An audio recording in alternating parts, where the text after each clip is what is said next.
South Africa is known as the jewel in the crown of Africa. It is a masterpiece full of natural wonders, abundant wildlife, and glimpses into incredible civilizations. Our travels teach us to see, and as we look into the past, it is easy to see that the history of the bow and arrow is the history of mankind. For me, holding a bow is the promise of adventure as I pursue the prince of the Bushveld, or commonly known as the Sable. Boy, that took some time.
The doors to the world are wide open to those who choose to walk through them, and it is through hunting that I have discovered some of the most extraordinary aspects of nature and how it adapts to an ever-changing ecosystem. The thumbprint of change is evident as the rivers that once flowed here are gone. In their place, you will find pebbles embedded into sandstone. The bush is barren of leaves, and winter's drought is evident on the scorched landscapes, making stalking with a bow an even greater challenge.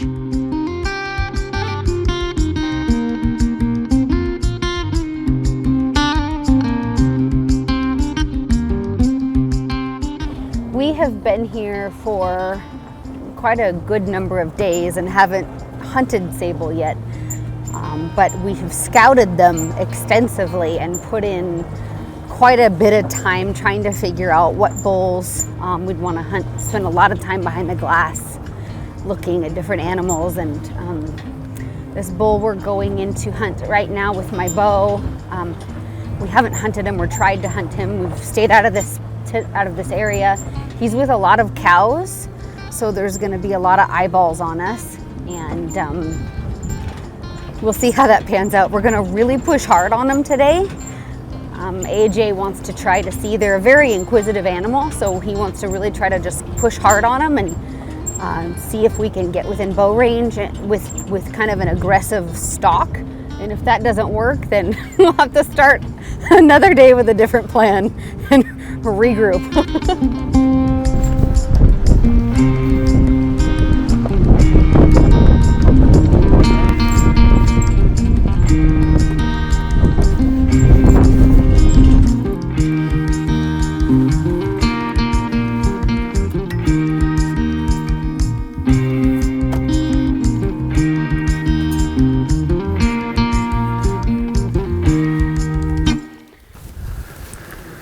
It's not perfect, it's turning. It was going that way a minute ago. Yeah. So, but we'll just keep on working until we can at least find some spots of activity. Yeah, we'll make a plan from there. Without the ability to gain altitude with a vantage point for glassing, still hunting is our only option. The dry winter conditions make each step painfully loud, and when we finally locate the herd of sable, they have no trouble spotting our approach.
Keep on pushing these guys.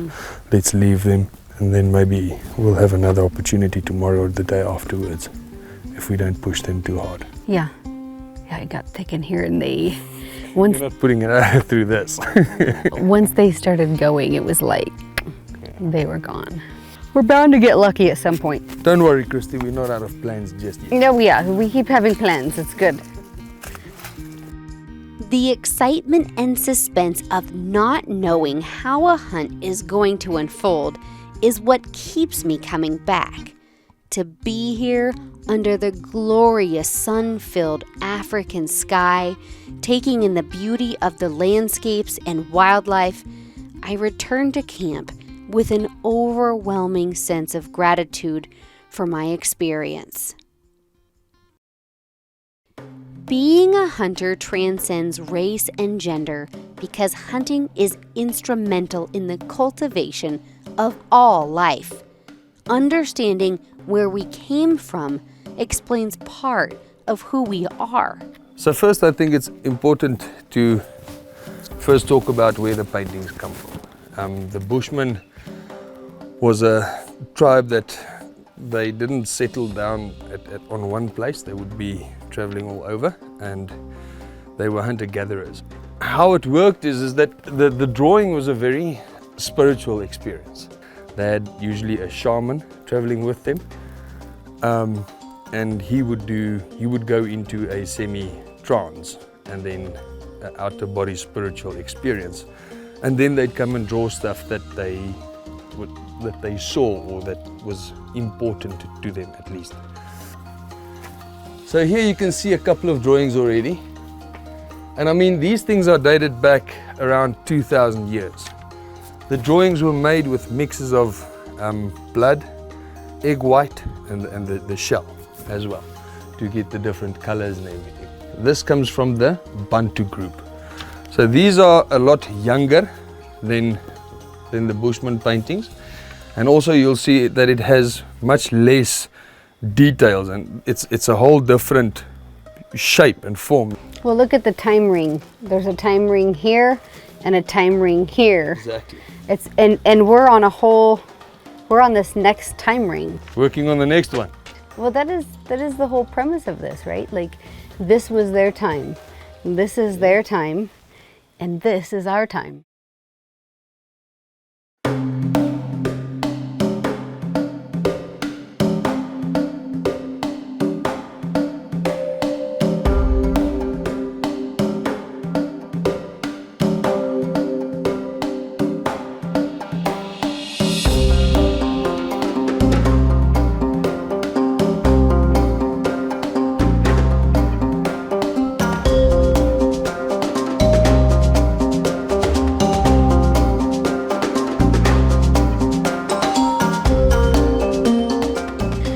Last night we saw 2 different herds of sable cows, and respectively speaking, there should be a bull somewhere between them.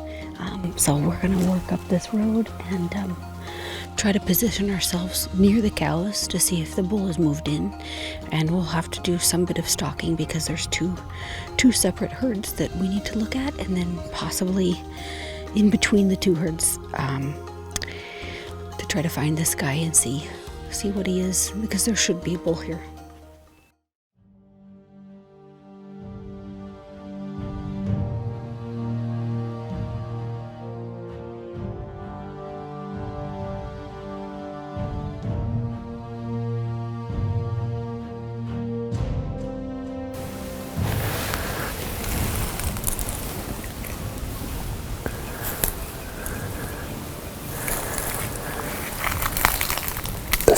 So off to the right, they're all eating.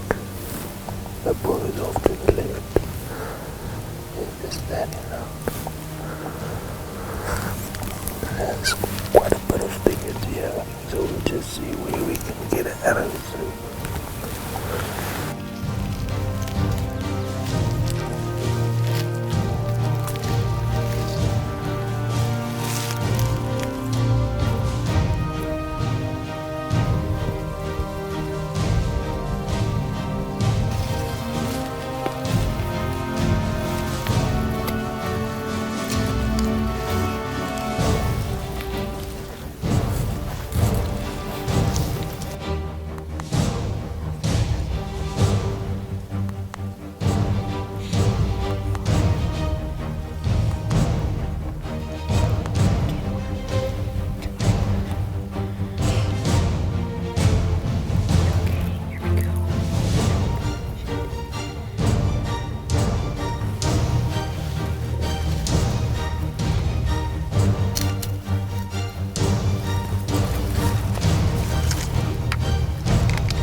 These cows are right here.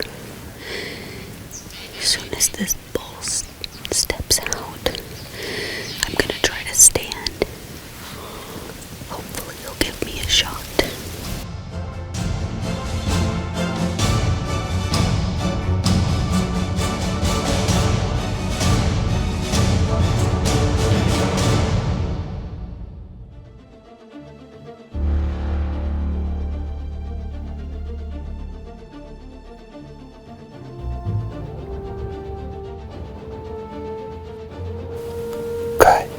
Got the shot. My pins are looking through leaves. Well, no, I think I got it.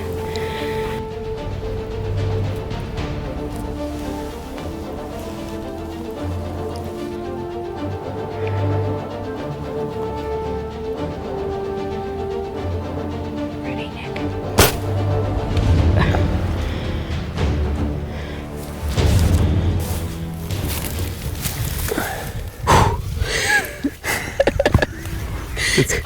I saw it hit, and it looked low vitals, but right behind the crease. No, I think it's good.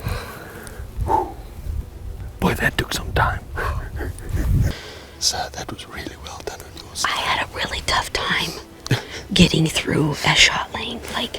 And when I drew my bow the first time, when I set straight up, I was in brush, and then as soon as I brought my 60 pin to the Sable, I was like, okay, there you are. That was impressive. Really well done on your side for getting that arrow in there. That was, my legs were going numb, and then I'm like, oh, we don't have a shot. What are we doing?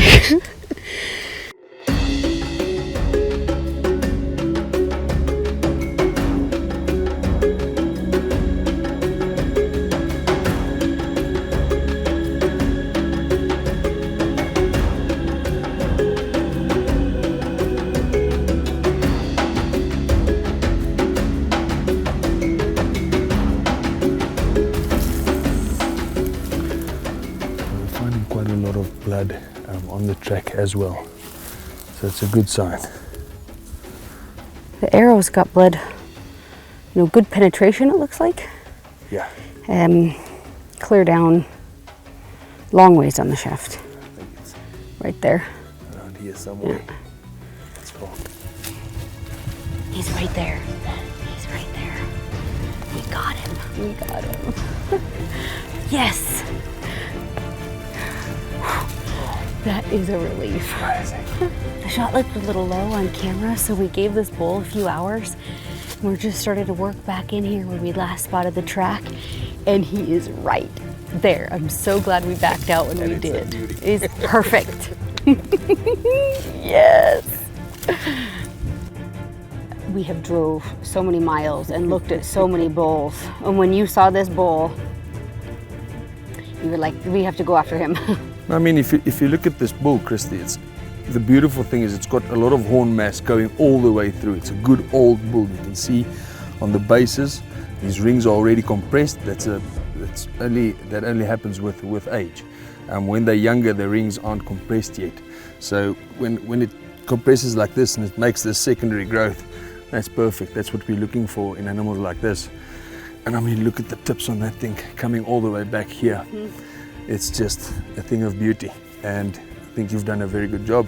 This has been a dream of mine to hunt sable spot and stalk, and it's a challenging hunt for sure. They're very wary animals, but it's definitely doable, and we had put in some time doing our scouting and research, and it really paid off, and slowly this morning it finally worked. And I'm thankful to be going home with this beautiful sable. The privilege of hunting belongs to everyone that dares to open the door to explore the incredible world that we live in. Fred Bear once said, quote, "If asked to sketch a picture of the typical archer, I would be hard put. They seem to come in all shapes, sizes, colors, and backgrounds. Inwardly, they seem to have in common a love for the outdoors, reverence for wildlife, and a close tie with history," end quote. And even today, Fred Bear had it right, and I'm proud to be a hunter. Thank you for watching this episode of Pursue the Wild. If you would like to hear more, check out the Wild and Uncut podcast, available wherever you get your podcasts. And be sure to follow me at Kristy Titus on Facebook and Instagram.